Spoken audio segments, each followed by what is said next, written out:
الحمد لله وكفى وسلام على عباده الذين اصطفى أما بعد فقد قال الله تبارك وتعالى في كلام المبارك أعوذ بالله من الشيطان الرجيم بسم الله الرحمن الرحيم كذبت قبلهم قوم نوح وأصحاب الرس وثمود وقال النبي صلى الله عليه وسلم من مات وهو يعلم أنه لا إله إلا الله دخلت الجنة بغير حساب ولا كتاب أو كما قال عليه الصلاة والسلام۔ معزز ناظرین، میرے دوستوں، بھائیوں، بزرگوں، توحید اتنا عظیم منصب اور اتنا عظیم پیغام ہے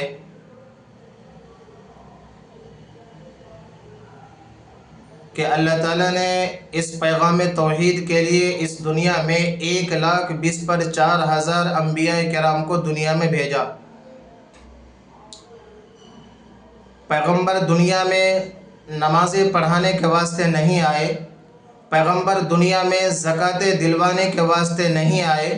پیغمبر دنیا میں اس لیے آئے تھے کہ ساری انسانیت غیر اللہ کے دروازے سے اپنے سر کو ہٹا کر ایک اللہ وحدہ لا شریک لہ کے سامنے سر جھکانے والے بن جائے۔ میرے دوستوں، بھائی بزرگوں، مجھے اور آپ کو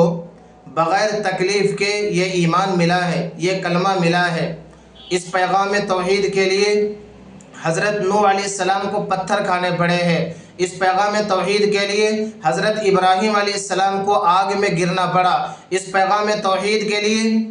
حضرت نوح علیہ السلام کو پتھر کھانے پڑے، اس پیغام توحید کے لیے حضرت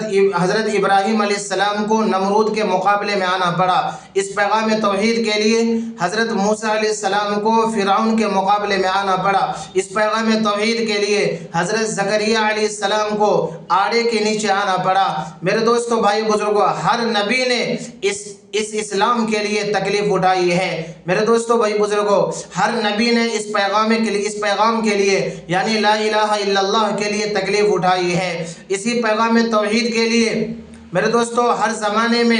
ہر زمانے کے اندر قوم کے لوگوں نے کہا کہ عبادت کے لائق پتھر ہے، عبادت کے لائق درخت و دیوار ہے، عبادت کے لائق کوئی اور ہے۔ ہر زمانے میں نبی نے کہا عبادت کے لائق، بندگی کے لائق ایک اکیلے اللہ ہے۔ اور میرے دوستوں، بھائی بزرگوں، اسی پیغام توحید کی پیغام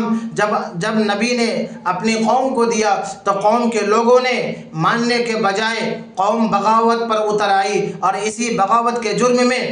کسی پیغمبر کو آڑے کے نیچے چیڑ دیا گیا، کسی پیغمبر کو گھر سے بھگا دیا گیا، کسی پیغمبر کو گالیاں دی گئی، کسی پیغمبر پر ظلم و جور کیا گیا، کسی پیغمبر کو آگ کے اندر ڈال دیا، کسی پیغمبر کو پتھر سے مارے گئے۔ لیکن 1,20,4,000 انبیاء کرام میں کوئی ایک نبی آپ کو ایسا نہیں ملے گا جس نے مار کے ڈر سے، جس نے گالی کے ڈر سے، جس نے ظلم و جور کے ڈر سے لا الہ الا اللہ کے پیغام کو چھوڑا ہے۔ میرے دوستو، بھائی بزرگوں، ہم لا الہ الا اللہ تو پڑھتے ہیں لیکن اس کا اصل مفہوم ہم نہیں جانتے۔ لا الہ الا اللہ، لا الہ الا اللہ میں جو الہ ہے، میرے دوستو، بھائی بزرگوں، آپ کو معلوم ہے الہ کا معنی مشکل کشا، الہ کا معنی حاجت روا، الہ کا معنی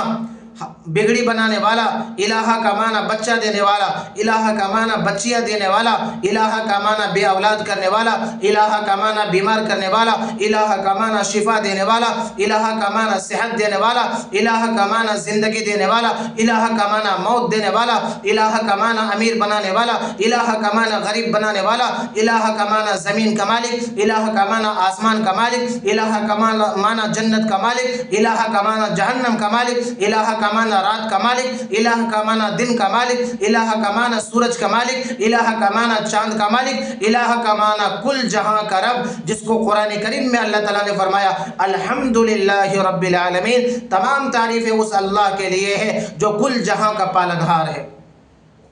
میرے دوستو بھائی بزرگوں، اس پیغام توحید کو اپنے دل کے اندر بسانا ہے، لا الہ الا اللہ سے ہونے کا یقین اپنے دلوں کے اندر جمانا ہے، اپنے دلوں کے اندر بٹھانا ہے۔ صحابہ نے رسول اللہ کے صحبت میں رہ کر لا الہ الا اللہ کے پیغام کو اس طرح اپنے اندر بسایا، اس پیغام توحید کو صحابہ نے اس طرح اپنے اندر بسایا ہے، اپنے ایمان کو اس طرح مضبوط بنایا ہے۔ میرے دوستو بھائی بزرگوں، صحابہ کو جو بھی ضرورت تھی اللہ سے مانگا اور اللہ نے صحابہ کو دیا، اور یقین اللہ کی ذات پر صحابہ کو ایسا یقین تھا۔ میرے دوستو، حضرت علی رضی اللہ عنہ رات میں نفل نماز پڑھنے کے واسطے مسجد نبوی گئے۔ جب مسجد گئے نفل نماز کے واسطے تو اپنی نماز مکمل کی۔ نماز پڑھنے کے بعد جب گھر سے باہر نکلے، جب مسجد سے باہر نکل رہے تھے تو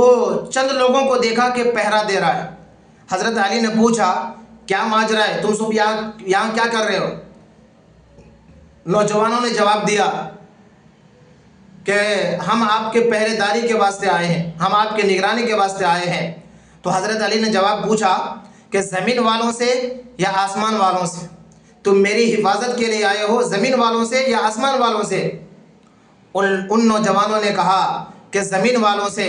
اب حضرت علی کا جواب سنو۔ حضرت علی نے فرمایا، میرے بھائی، جب تک کسی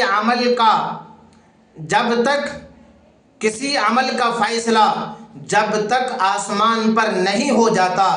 زمین پر وہ رونما نہیں ہوتا، وہ زمین پر دیکھنے کو نہیں ملتا۔ اگر میرا فیصلہ ہو چکا ہے اللہ کے نزدیک موت کا، تو مجھے یہاں کوئی نہیں بچا سکتا، لیکن اگر میری موت کا فیصلہ ابھی نہیں ہوا تو مجھے کوئی نہیں مار سکتا۔ میری زندگی کا فیصلہ اللہ تعالیٰ نے کر لیا ہے، آسمانوں میں کوئی مجھے نہیں مار سکتا، لیکن میری موت کا فیصلہ ہو چکا ہے، میری دنیا کو کوئی طاقت مجھے بچا نہیں سکتی۔ یہ یقین تھا۔ اور حضرت علی نے فرمایا، حضرت علی رضی اللہ تعالیٰ عنہ نے جواب دیا کہ جب تک اللہ پر یقین ایسا نہ ہو جائے کہ جو کچھ میرے ساتھ ہوا ہے وہ میرے مقدر میں لکھا ہوا تھا، اور جو میرے ساتھ نہیں ہوا یہ میرے مقدر میں لکھا ہوا نہیں تھا، جب تک یہ یقین نہ بسا لے، یہ دلوں کے اندر یقین نہ بٹھا لے، حضرت علی نے فرمایا اس وقت تک ایمان کی لذت اور ایمان کی حلاوت نہیں مل سکتا۔ حضرت عقبہ بن نافع رضی اللہ عنہ، کون نہیں جانتا یہ صحابہ کو؟ چند صحابہ کرام کو لے کر افریقہ کے جنگل میں گئے اور صحابہ کرام کے مشورے سے ایک جگہ پڑاؤ ڈالنے کا فیصلہ فرمایا۔ حضرت عقبہ بن نافع رضی اللہ عنہ فرماتے ہیں، جس جگہ ہم نے پڑاؤ ڈالا وہ جنگل تھی، اور وہ جنگل ایسا جہاں جانور تھے، درندے تھے، وہاں سانپ بچھو وغیرہ تھے، ایسی جگہ طے کیا گیا پڑاؤ ڈالنے کے واسطے، تاکہ یہاں سے رہ کر ہم اسلام کے پیغام کو عام کریں گے، ہم دین کی خدمت کریں گے، ہم دین کی اشاعت کریں گے، اللہ اور اس کے رسول کا پیغام ہم لوگوں تک پہنچائیں گے، اس لیے پڑاؤ ڈالا۔ حضرت عقبہ بن نافع رضی اللہ عنہ نے پہلے اللہ سے مدد مانگی، اللہ سے دعائیں کی، اور دعا کرنے کے بعد اس جنگل میں خطاب کر کے جنگل کے جانوروں کو خطاب کیا کہ اے جنگل کے درندوں، اے جنگل کے سانپوں، تم سب کے سب اس جنگل سے چلے جاؤ، میں اللہ کے نبی کا صحابہ ہوں اور میں یہاں دین کی خدمت کے لیے آیا ہوں، ہم سب یہاں رہ کر دین کی اشاعت کریں گے، ہم دین کو عام کریں گے، لہٰذا ہم سب یہاں رہنا چاہتے ہیں، تم یہاں سے چلے جاؤ، اور میرے کہنے کے بعد بھی اگر تم یہاں اس جنگل میں نظر آؤ گے تو تمہیں مار دیا جائے گا، تمہیں قتل کر دیا جائے گا۔ حضرت عقبہ بن نافع رضی اللہ عنہ فرماتے ہیں کہ اتنا کہنا تھا کہ جنگل کے سارے جانور اپنے بچوں کو لے کر، چاہے وہ سانپ ہو یا بچھو ہو یا شیر ہو یا درندے جانور ہو، سب کے سب اپنے بچوں کے ساتھ جنگل کو خالی کر کے جاتا ہوا صحابہ نے دیکھا۔ اس عمل کو دیکھ کر، اس واقعے کو دیکھ کر میرے دوستو بھائیو بزرگوں، افریقہ کے کئی ہزار لوگوں نے اسلام لایا۔ یہ یقین تھا صحابہ کا، یہ یقین تھا صحابہ کا، یہ ایمان تھا صحابہ کا۔ دعا کرو اللہ تعالیٰ جو صحابہ کے اندر ایمان تھی، اللہ تعالیٰ اس ایمان کا ایک حصہ بھی ہمیں اور آپ کے اندر بھی اللہ تعالیٰ جذب فرما دے۔ میرے دوستو، بھائی بزرگوں، ایک زمانہ ایسا تھا کہ مصر کے اندر زمانہ جاہلیت کا دور تھا۔ مصر کے اندر دریائے نیل میں ہر سال ایک مرتبہ ایسا ہوتا تھا کہ دریائے نیل کا پانی خشک ہو جاتا تھا۔ جب دریائے نیل کا پانی خشک ہو جاتا تھا تو وہاں کے لوگ میٹنگ کرتے تھے، اور میٹنگ میں ایک خوبصورت حسین لڑکی کو طے کیا جاتا تھا، اور اس حسین خوبصورت لڑکی کو ان کو قتل کر کے دریائے نیل میں ڈالا جاتا تھا، اور جیسے ہی لڑکیوں کو قتل کر کے اس دریائے نیل میں ڈالا جاتا تھا، دریائے نیل کا پانی جاری ہو جاتا تھا۔ یہ سسٹم زمانہ جاہلیت کے دور سے آ رہا تھا۔ جب حضرت عمر رضی اللہ عنہ کے دور میں مصر فتح ہوا، اور حضرت عمر رضی اللہ عنہ نے مصر کا گورنر عمرو بن عاص رضی اللہ تعالی عنہ کو بنایا، تو اسی طرح ایک مرتبہ ایسا ہوا دریائے نیل کا پانی خشک ہو گیا۔ لوگ حضرت عمرو بن عاص کے پاس آئے اور کہا کہ دریائے نیل کا پانی خشک ہو چکا ہے، یہاں کا دستور یہ ہے کہ ہر سال پانی خشک ہوتا ہے، یہاں لڑکیوں کو قتل کر کے ذبح کر کے اس دریا میں ڈالا جاتا ہے، تو ڈالنے کے بعد دریائے نیل میں پانی جاری ہو جاتا ہے، لہٰذا اس عمل کو پھر سے کیا جائے تاکہ دریائے نیل کا پانی جاری ہو جائے۔ حضرت عمرو بن عاص رضی اللہ عنہ نے فرمایا یہ تو زمانہ جاہلیت کا دور تھا، اور زمانہ جاہلیت کا سسٹم اور رواج ہے، ہم ایسا نہیں کریں گے۔ ہم امیر المؤمنین حضرت عمر رضی اللہ تعالی عنہ سے ہم اس بارے میں اس سلسلے میں مشورہ کریں گے، اس کے بعد ہی ہم کوئی قدم اٹھائیں گے۔ حضرت عمرو بن عاص رضی اللہ عنہ نے میسج لکھا، پیغام لکھا، خطوط لکھے حضرت عمر کے نام، اور پورا واقعہ سنایا۔ حضرت عمر رضی اللہ عنہ نے اس خط کو پڑھا، اور اس کے جواب میں دریائے نیل کے نام حضرت عمر رضی اللہ عنہ نے ایک خط لکھا، اور وہ خط میں یہ لکھا تھا کہ میں عمر رضی اللہ عنہ یہ پیغام دریائے نیل کے نام، اما بعد اے دریائے نیل، اگر تو اپنی مرضی سے چلتا ہے تو مت چل، لیکن اگر تجھے اللہ چلا رہا ہے تو میں اسی اللہ کے حکم سے تجھے کہہ رہا ہوں کہ وہی اللہ تجھے جاری کر دے۔ یہ پیغام حضرت عمر رضی اللہ عنہ نے ایک خط میں لکھا، اور عمرو بن عاص رضی اللہ عنہ جو مصر کے گورنر ہیں ان کے حوالے کیا، ان کو بھیجا۔ حضرت عمرو بن عاص رضی اللہ عنہ یہ خطوط لے کر دریائے نیل کے اندر پہنچے، اس میں ڈالا، اور فوراً پانی جاری ہو گیا۔ اس وقت سے لے کر آج تک دریائے نیل کا پانی رواں دواں ہے، آج تک دریائے نیل کا پانی خشک نہیں ہوا۔ میرے دوستو، بھائیو، بزرگوں، کیا یقین تھا، کیا ایمان تھا۔ آج تک تو لوگ انسانوں کو خطاب کرتے تھے، صحابہ کا ایمان ایسا تھا، صحابہ جانوروں کو خطاب کرتے تھے، جانور صحابہ زمین کو بھی خطاب کرتے تھے، دریاؤں کو بھی خطاب کرتے تھے، اور اللہ تعالیٰ اس دریا کو صحابہ کے تابع کر دیتا تھا۔ کیسا ایمان ہوگا، کیسا یقین ہوگا؟ ایسا یقین، ایسا کامل یقین، اللہ سے ہونے کا یقین ہم سبوں کو دلوں کے اندر اتارنے ہیں۔ لا الہ الا اللہ، اللہ سے ہونے کا یقین ہمارے دلوں میں جمع کرنے ہیں، اپنے ایمان کو بنانے ہیں۔ یہ ایمان بنے گا کیسے؟ محنتوں سے بنے گا، محنتوں سے بنے گا۔ میرے دوستو، بھائی بزرگوں، اسی طرح ایک اور واقعہ آتا ہے کہ سن 18 ہجری میں پورے جزیرہ عرب میں قحط سالی ہوا، اور قحط سالی اس قدر تھی کہ جانور مرنے لگے، جانوروں کے اندر خون خشک ہو گیا، جانوروں کے بدن میں خون خشک ہو گیا، ایسی قحط سالی، آسمان سے پانی نہیں، زمین پر پانی نہیں، ندی تالاب سب سوکھ گئے، ایسی قحط سالی، اناج نہیں، غلہ نہیں۔ حضرت عمر رضی اللہ عنہ کے پاس صحابہ کرام آئے اور آ کر کہا امیر المؤمنین، اس وقت زمین سے غلہ اناج کچھ بھی نہیں ہو رہا ہے اور ہم لوگوں کو کھانے کی تکلیف، پینے کی تکلیف ہو رہی ہے، لہٰذا آپ ہی کچھ نہ کچھ انتظام کرو۔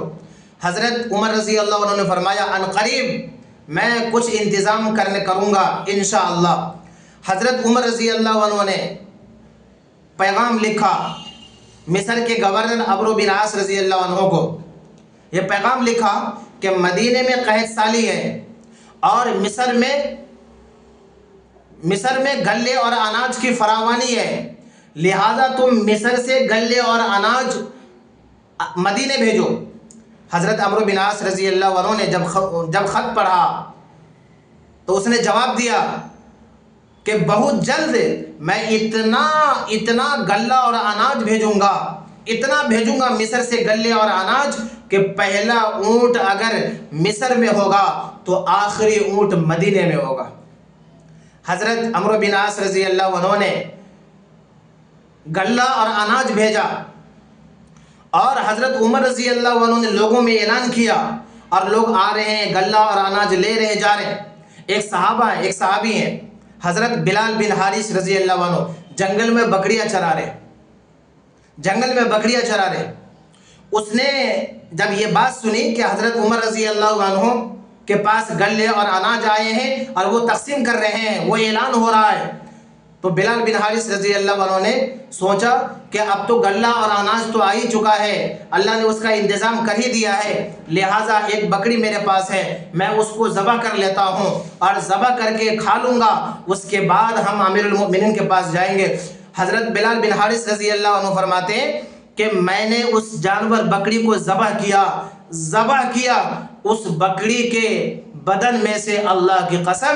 ایک قطرہ خون نہیں نکلا۔ میں اس جانور کو دیکھ کر رونے لگا اور روتے روتے میری آنکھ لگ گئی۔ میرے نبی صلی اللہ علیہ وسلم خواب میں آئے اور خواب میں آ کر اللہ کے نبی نے فرمایا بلال امیر المؤمنین حضرت عمر کو یہ پیغام سنا دو کہ آپ نے اللہ اور اس کے رسول سے وعدہ کیا ہے اور آپ وعدہ کے پورا کرنے والے ہیں، آپ عہد کو پورا کرنے والے ہیں، ہوش سے کام لو۔ یہ پیغام تھا بلال بن حارث رضی اللہ عنہ کو اللہ کے نبی نے خواب میں دیا۔ تو بلال بن حارث رضی اللہ عنہ اٹھے اور فوراً امیر المؤمنین کے پاس گئے، حضرت عمر سے فرمایا کہ امیر المؤمنین میں سویا ہوا تھا، خواب میں رسول اللہ نے یہ بات کہی ہے۔ حضرت عمر نے لوگوں کو جمع کیا اور خطبہ دیا، پوچھا کہ تم ہی بتاؤ کہ میں نے کوئی برا کام کیا ہے یا کوئی مکروہ کام ہم نے کیا ہے؟ صحابہ نے کہا نہیں۔ حضرت عمر نے پورا واقعہ سنایا تو صحابہ میں سے ایک صحابہ نے کہا امیر المومنین آپ سے ایک غلطی یہ ہوئی ہے، جب عرب کے اندر قحط سالی تھی، جب مدینے میں قحط سالی تھی تو آپ اللہ سے مانگنے کے بجائے آپ مصر کے گورنر عمرو بن عاص سے پوچھا ہے، یہ آپ کی غلطی ہوئی۔ حضرت عمر رضی اللہ عنہ سمجھ گئے ہاں بالکل صحیح بات ہے۔ حضرت امیر المؤمنین حضرت عمر رضی اللہ عنہ نے صحابہ کو لے کر استسقاء کی نماز پڑھی اور اللہ تعالیٰ سے دعائیں کی، آسمان سے بارش ہوئی اور غلے اور اناج اور ترکاریاں پھر سے نکلنا شروع ہوا۔ تو اس واقعے سے پوری دنیا کے انسانوں کے لیے ایک پیغام ہے کہ سب کچھ اللہ سے ہوتا ہے، اس اللہ سے ہونے کا یقین اپنے دلوں کے اندر بٹھاؤ۔ کوئی ضرورت ہو اللہ سے مانگو، کوئی کسی کی ضرورت پوری نہیں کر سکتا سوائے اللہ کے، کسی کو صحت کوئی نہیں دے سکتا سوائے اللہ کے، کوئی کسی کو بیمار نہیں کر سکتا سوائے اللہ کے، بیمار کرنے والا اللہ، شفا دینے والا اللہ، صحت دینے والا اللہ، امیر بنانے والا اللہ، غریب بنانے والا اللہ، اللہ تعالیٰ ہر چیز کا رب ہے، ہر چیز کا پالنہار ہے۔ ہمیں اور آپ کو چاہیے کہ کوئی بھی ضرورت ہو جائے، کوئی بھی مشکل حالات آ جائے، ہر حال میں اللہ سے رجوع کرنا، اللہ سے مانگنا۔ اللہ ہی پورا کرنے والا ہے، وہی اللہ بگڑی کو بنانے والا ہے، وہی اللہ بگڑی کو بنانے والا ہے، اور وہی اللہ انسان کو نفع دینے والا ہے، وہی اللہ انسان کو نقصان دینے والا ہے۔ لہٰذا نفع ہو نقصان ہو، ہر حال میں اللہ پر توکل کرنا یہ ایمان کی پہچان ہے۔ اللہ رب العزت سے دعا ہے اللہ تعالی ہم سب کو کہنے سننے سے زیادہ اس پر عمل کرنے کی توفیق عنایت فرمائے۔ وآخر دعوانا ان الحمد للہ رب العالمین۔